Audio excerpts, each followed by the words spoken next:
без малого 3 недели в Украине идет война. Российская армия вторглась туда. Хотели блицкриг, но ничего не вышло. Для подобной операции это большой срок. Для сравнения, первая фаза вторжения американцев в Ирак в 2003 году закончилась примерно за такой же период. Они взяли Багдад, а Саддам Хусейн сбежал. В Украине же у российских войск не получается взять ни столицу, ни хотя бы один крупный город. Единственное исключение – Херсон. Но там даже и близко не удается установить новую власть и умиротворить местное население. В других городах идут упорные бои. Оказавшийся в блокаде Мариуполь находится под бомбежками уже 13 дней, но героически бьется и не сдается, несмотря на разрушения и жертвы. Когда Россия вторглась в Украину, эксперты, в том числе в Пентагоне, предсказывали, что она победит за сутки-трое. Но война все еще продолжается. Почему же так происходит? Как так получилось?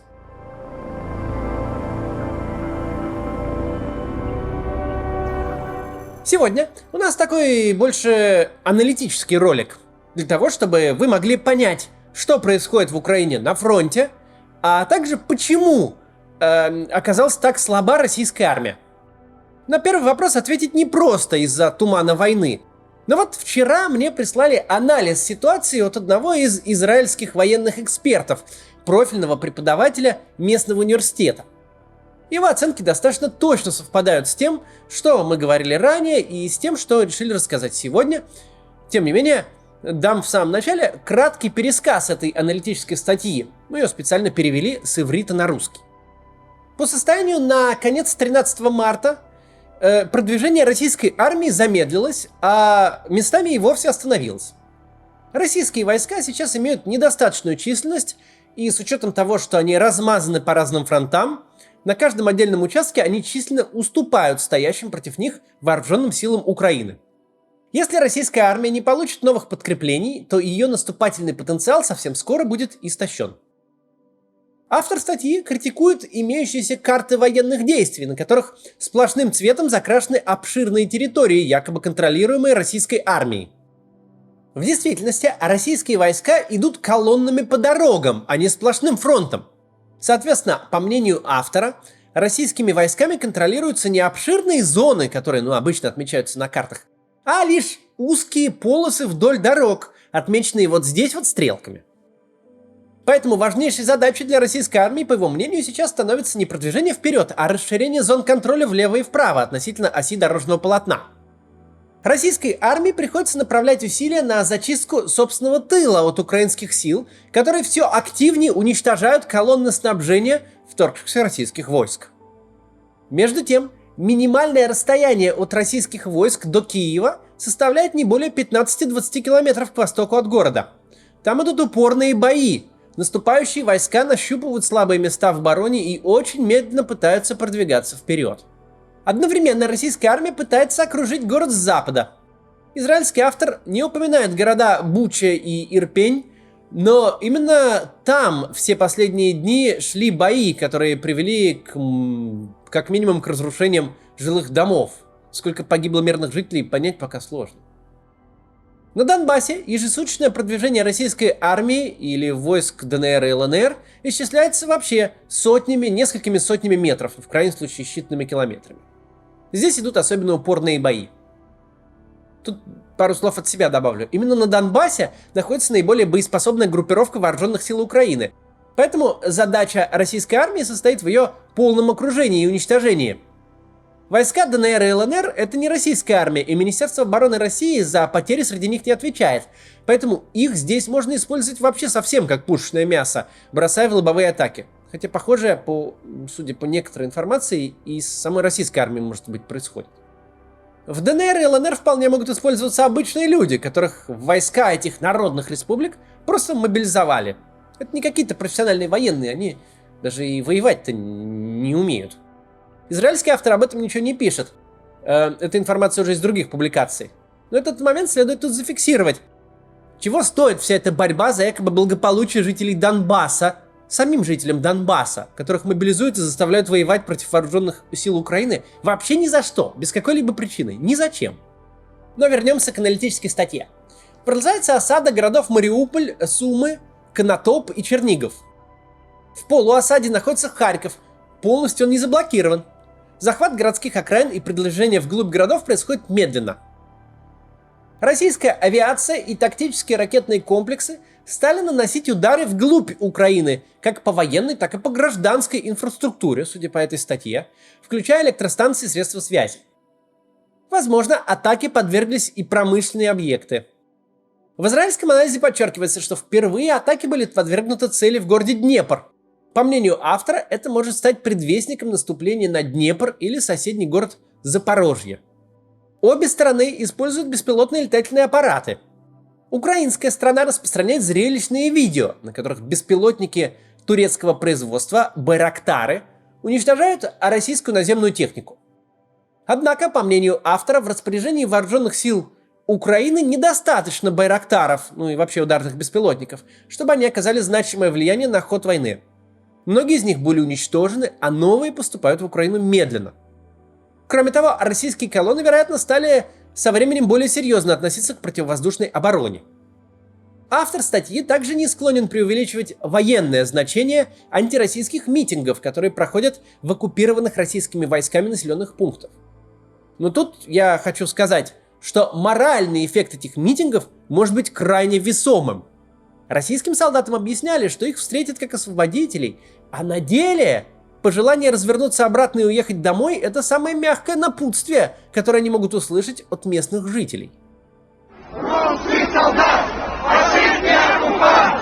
Русский солдат! Фашистский оккупант! Русский солдат! Фашистский оккупант! Это вчера в Херсоне.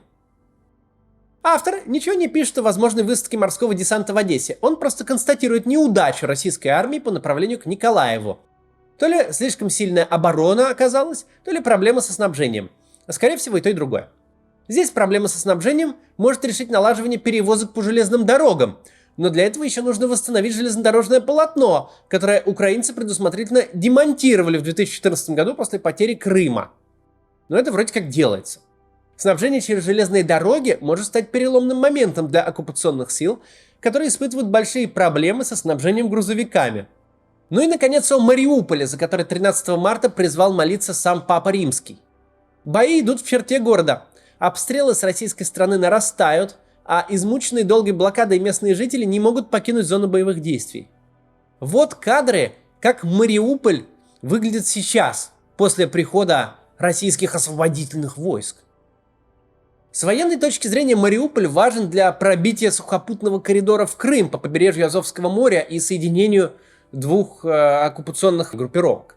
Собственно, он и стоит на пути двух сходящихся ударов, идущих навстречу друг друга из Крыма и ДНР. Однако, по некоторым данным, этот коридор пробит уже сейчас в обход непокорного города. Вот такой анализ текущей ситуации на фронте. Он не противоречит и другим источникам, и нашим оценкам, и тем, которые мы делали ранее, и тем, которые будут в этом видео. Однако, кое-где этот анализ их дополнил, и я буду стараться еще получать такие материалы. Я так понимаю, это рассылка между то ли студентами, то ли профессорами израильских университетов для того, чтобы они друг с другом обмениваются информацией, чтобы понимать ситуацию.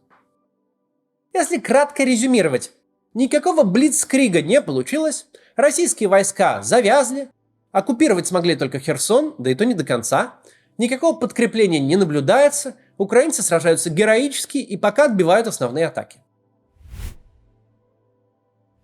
Теперь давайте попробуем с вами разобраться, как же так вообще получилось, что российская армия, от которой все, в том числе иностранные аналитики, ожидали молниеносной победы, по сути проиграла войну вооруженным силам Украины. Пропаганда в России много лет изображает нашу армию как могущественную и непобедимую. Не спешите, наши Искандеры, танки Армата и не имеющие аналогов в мире ракеты, про которые, Путин показывал мультик. Все это фон. Создавался он для того, чтобы все поверили в силу российских вооруженных сил, и чтобы противник сдался просто при факте начала их использования. Но что же в действительности представляет собой российская армия, и почему сильная армия невыгодна авторитарному правительству? Об этом расскажем после небольшой рекламы. Мы их ставим в эти ролики, потому что надо существовать каналу. В общем, посмотрите, пожалуйста. Ни для кого не секрет, что хранить деньги в рублях сейчас не лучшая из идей. Даже если вы храните их в валюте, ее все равно могут в любое время конвертировать в рубли, причем по самому невыгодному для вас курсу, и не вы будете решать по какому совсем. Еще могут просто национализировать счета или запретить вывод средств. Если у вас нет счетов за рубежом, им есть альтернатива – это криптобиржи. Кажется, пора к ним присмотреться, особенно если раньше вы ими не интересовались. Одна из таких бирж – Cryptology. Она находится на 4-м месте по кибербезопасности, выше Binance и Coinbase.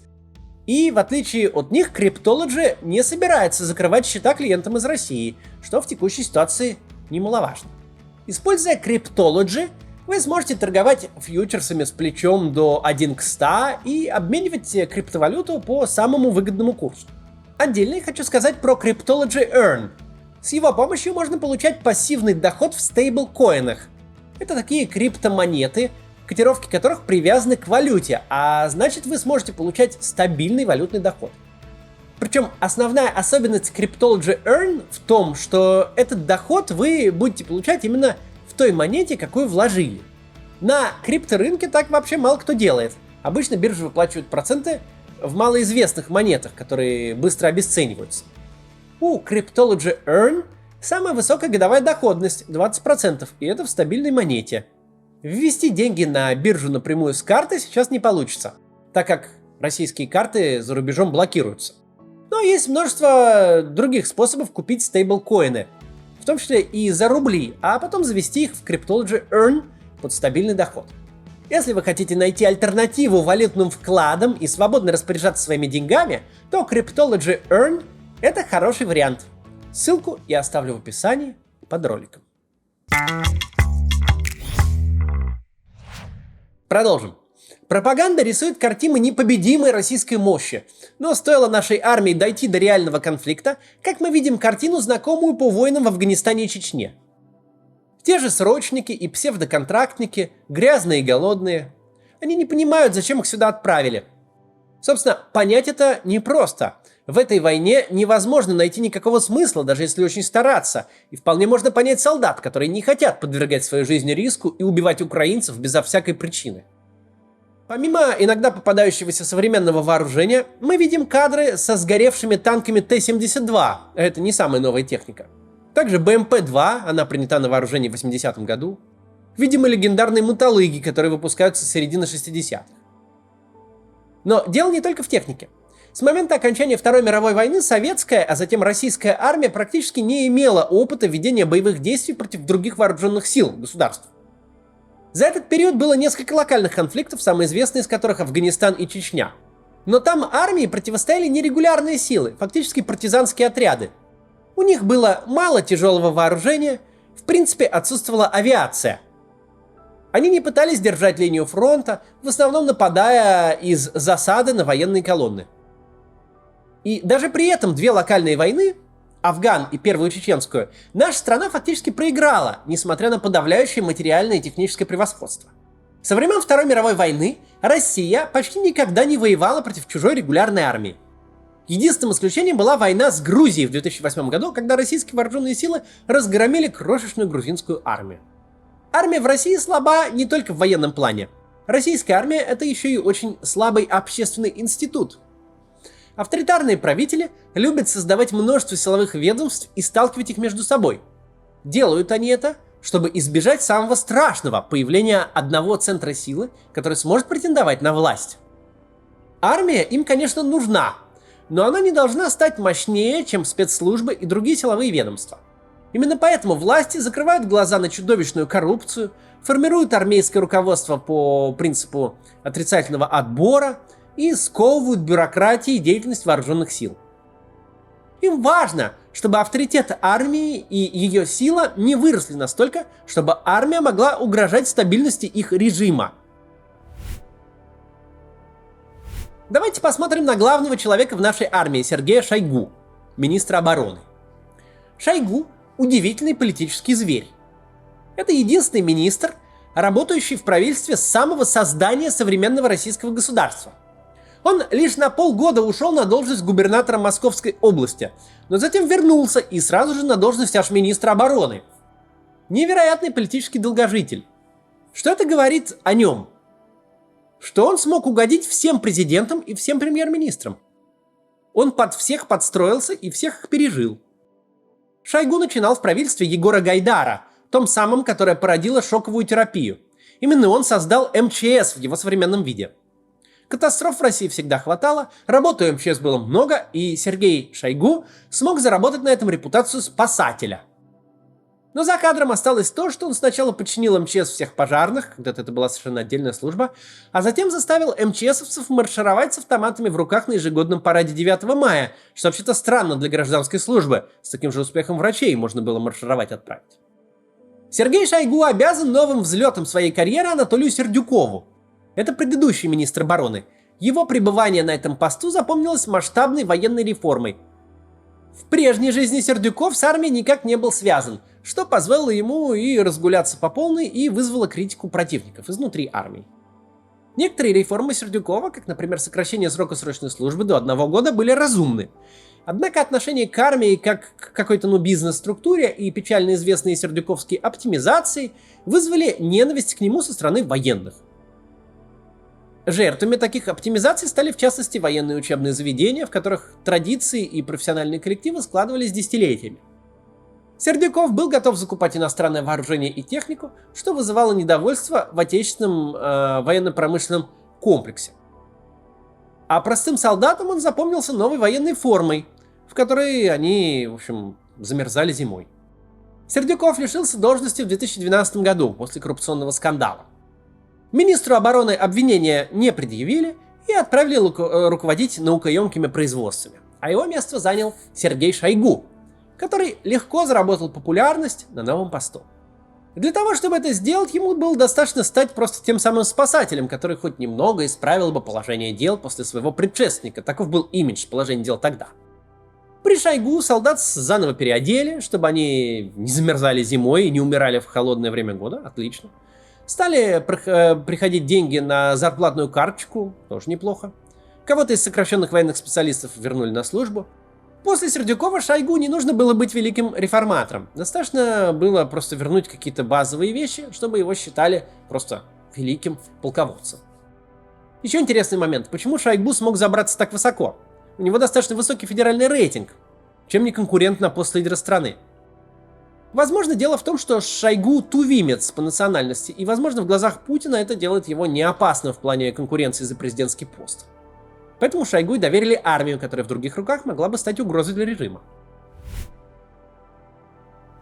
24 февраля Путин начал, по его словам, спецоперацию в Украине, на самом деле войну. А 27 февраля поздравил российские войска с Днем сил специальных операций. Вторжение в Украину — это полноценная война, но, по словам Путина, это всего лишь специальная операция. Звучит глупо? Да. Но в этом есть свой смысл. Российский режим — это режим косплееров. Силовиков, которые притворяются солдатами и жаждут воинской славы. Играя в солдат госбезопасности, они оказались вовлечены в настоящую войну, чего сами не ожидали. Начиная свое вторжение, Путин исходил из ошибочных предположений. Он не ожидал сопротивления. Как мы сейчас понимаем, по всей видимости, 5-я служба ФСБ, которая собирала развединформацию в Украине, докладывала Путину, что у соседей все такое же фейковое, как и в нашей политической реальности. Что украинцы встретят нашу армию с распростертыми объятиями, говорили они. Но почему они так говорили? Просто потому, что именно это хотел слышать Путин. Любой маломальски смыслящий человек мог бы понять, что дезинформация президента крайне вредна и опасна, но, видимо, мыслящих людей не осталось в спецслужбах за все эти годы руководства Путина. Ведь там работал такой же отрицательный отбор, как и в армии. По некоторым данным, которые, в общем, сложно подтвердить, они такие уровня инсайдов, но все-таки как-то вот есть слухи, что начальник 5-й службы ФСБ Сергей Беседа и его заместитель находятся под домашним арестом, и что их обвиняют в растрате средств, выделенных на операции и предоставлении некачественных разведданных. Беседа типа сильно преувеличил пророссийские настроения среди украинцев и солгал Путину о перспективах вторжения. Вот. Помните, как испуганно блеял начальник службы внешней разведки Нарышкин на том заседании Совбеза, когда Путин обсуждал со своими приближенными признание ДНР и ЛНР? Над ним тогда еще смеялись. Но, видимо, он лучше остальных понимал, что происходит, что война неизбежна, и что пойдет она вовсе не по тому плану, который хочет Путин, и что, в общем-то, вся эта история обречена. Я Говорите прямо. Я поддержу предложение о признании. Поддержу или поддерживаю? Говорите прямо, Сергей. Поддерживаю предложение. Так и скажите, да или нет. Да. Поддерживаю предложение о вхождении Донецкой и Луганской народных республик в состав Российской Федерации. Да, мы об этом не говорим, мы этого не обсуждаем. Мы говорим о признании их независимости или нет. Да. Я поддерживаю предложение о признании независимости. Хорошо.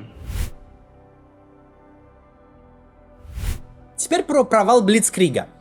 Российская армия вторглась в Украину малыми силами, около 150 тысяч солдат и офицеров. Даже если добавить к ним вооруженные формирования ДНР и ЛНР, то это небольшое количество войск для военных действий на территории второй по площади европейской страны. К тому же вооруженные силы Украины накануне войны составляли 260 тысяч человек, не говоря уже об украинских мобилизационных резервах. В реальном мире, а не в той вымышленной вселенной, где украинская армия расходится по домам, где местное население встречает российских освободителей и бросает цветы навстречу российским танкам, в реальном мире для достижения успеха российским вооруженным силам требовалось бы трехкратное преимущество в живой силе. Привлечение целых оперативных объединений, общевойсковых армий, а также армий ПВО и ВВС, военно-морского флота. Нужно было подготовить сотни тысяч тонн военных припасов еще до вторжения. Нужно было заранее развернуть госпитали.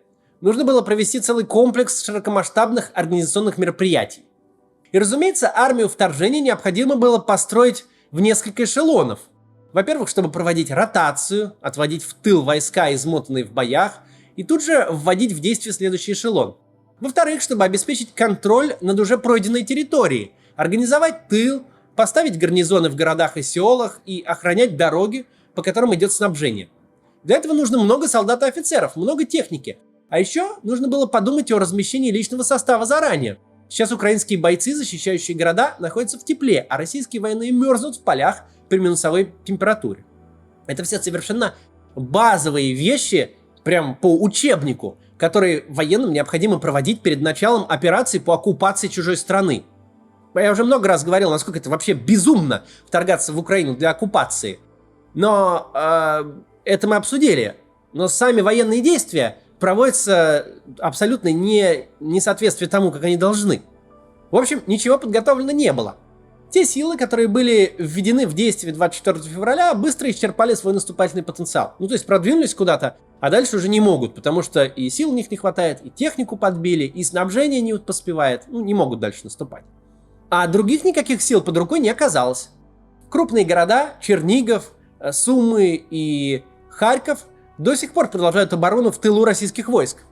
Российские колонны снабжения подвергаются нападениям на достаточно охраняемой территории, что усугубляет нехватку материальных ресурсов.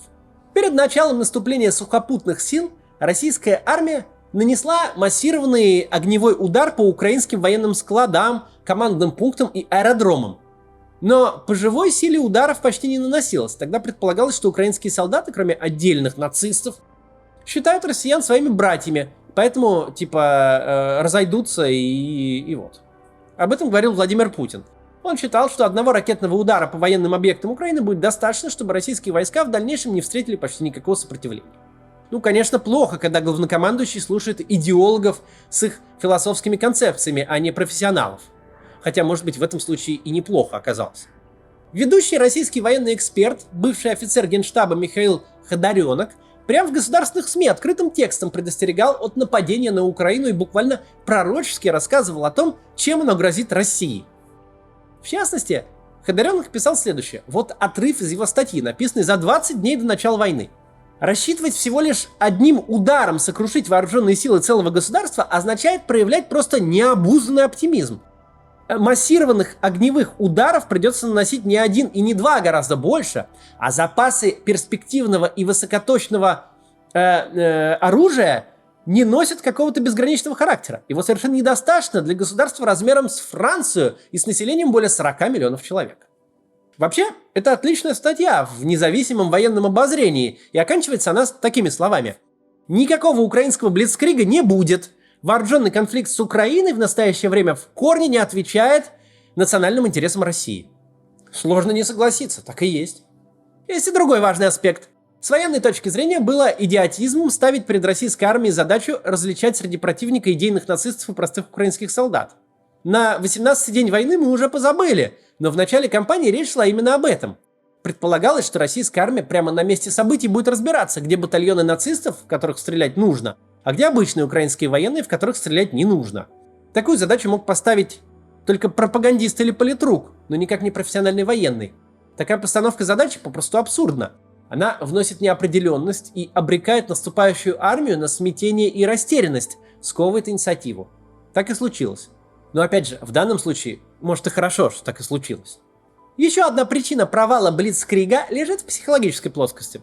Чтобы провести в Украине настоящий Блицкриг, нужно быть вторым вермахтом. Придется не просто наносить удары по городам, а стирать их с лица земли, чтобы облегчить себе штурм городских кварталов. Придется воевать не только против армии противника, но и против целого народа, который не лоялен и готов оказывать сопротивление. Нужно считать весь народ врагами для этого. Парадокс ситуации в том, что для так называемой денацификации Украины нужно самому быть нацистом, а не считать себя освободителем. Похоже, что российское руководство не готовило действительно войну против Украины, может, потому и запрещает сейчас так ее называть. Они хотели быструю и безболезненную спецоперацию.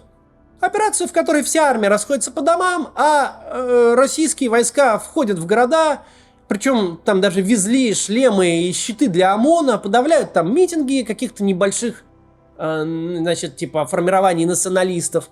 И на этом все заканчивается.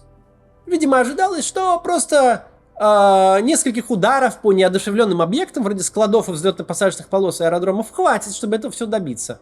Ну или там, еще парочку батальонов нацистов разбить придется.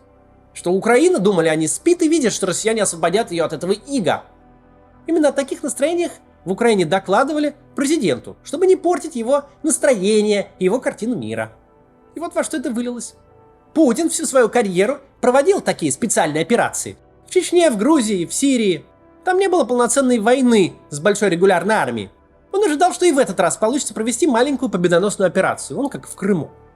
Он полагался на прошлый опыт и на данные разведки, которые сообщали ему о том, как все хорошо. Но Украина изменилась за последние 8 лет. Она готовилась к тому, что российская армия открыто нападет. И ФСБ села в лужу вместе со своими докладами. Что же дальше? Путин отчаянно пытается пополнить армию, понесшую тяжелые потери. Самым очевидным вариантом были бы белорусские войска. Скорее всего, именно для обсуждения этого вопроса Лукашенко приезжал в Москву в пятницу на прошлой неделе. Но тут есть другая серьезная проблема. Белорусы не хотят воевать в Украине. А учитывая, что Лукашенко правитель нелегитимный и сам там болтается на соплях, о чем все прекрасно знают, для него приказ о вторжении вполне может стать последним в карьере, потому что белорусские военные вполне могут вторгнуться не в Киев, а в Минск, и никакой ОМОН тогда Лукашенко не поможет. Поэтому появился еще один вариант – привлечение к войне как бы добровольцев, а по факту наемников из стран Ближнего Востока, прежде всего Сирии. Судя по всему, речь идет где-то о 16 тысячах человек. Боеспособность сирийских таких персонажей вызывает вопросы, а их мотивация тем более. Кроме того, сама картинка борьбы за русский мир, где русскоязычным жителям Харькова противостоят сирийские бойцы, это полнейшая фантасмагория. Из этой затеи вряд ли что-то выйдет. В начале недели появились разговоры о том, что Путин обратился за военной помощью к Китаю. И Москва, и Пекин это отрицают, но об этом написали крупнейшие американские СМИ со ссылками на данные разведки. До сих пор вся информация о российско-украинской войне у них была очень точной. Эта новость вызвала резкое падение цен акций китайских компаний на бирже NASDAQ. Сегодня появились данные, что Россия запросила в Китае сухпайки для военных. Очевидно, что российская армия завязла в Украине. И в прямом, и в переносном смысле. Начинается весенняя распутица. Пространство для маневра сужается до площади асфальтированных дорог. Это увеличивает возможности для обороны. Проще защищать несколько дорог, чем огромные пространства полей и лесов. И проще атаковать обозы, которые идут по этим дорогам к линии фронта и обратно. Проблемы с логистикой, с доставкой топлива и припасов, как и проблемы с общим управлением российскими войсками в Украине, все эти проблемы уже очевидны даже для неспециалистов. Удивительно, что операция была задумана именно накануне весны, когда очевидно было скорое наступление распутицы. Возможно, специальную операцию действительно хотели завершить ко дню специальных операций 27 февраля. Судя по всему, добиться какого-то перевеса сейчас не сможет ни одна из сторон. Сил украинской армии, похоже, что недостаточно, чтобы освободить захваченные города и выбить оккупационные силы с занятых позиций и обратить их в бегство. Российские же войска смогут захватить Киев или Харьков, лишь сравняв их с землей массированными бомбардировками, что повлечет за собой огромные жертвы как среди мирных жителей, так и среди военнослужащих. Выход лишь один – убрать войска из Украины и начать переговоры о мирном урегулировании, решать, как жить дальше.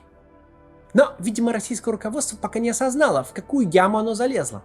Похоже, что Путин и Шойгу еще не поняли, что созданная ими армия не в состоянии выполнять задачи такого уровня, как захват Украины. Возможно, изменение ситуации может произойти только после смены в России президента. Будем надеяться, что это произойдет скоро. Этот ролик мы собрали из многих материалов, в том числе основывали часть на тредах историка Камила Галеева в Твиттере с его разрешения. Вот так. Не забывайте, пожалуйста, про наш Patreon, если у вас есть иностранная карточка. Тогда мы можем финансировать редакцию, если у нас будет достаточно подобных платежей. Вот. Все. До завтра.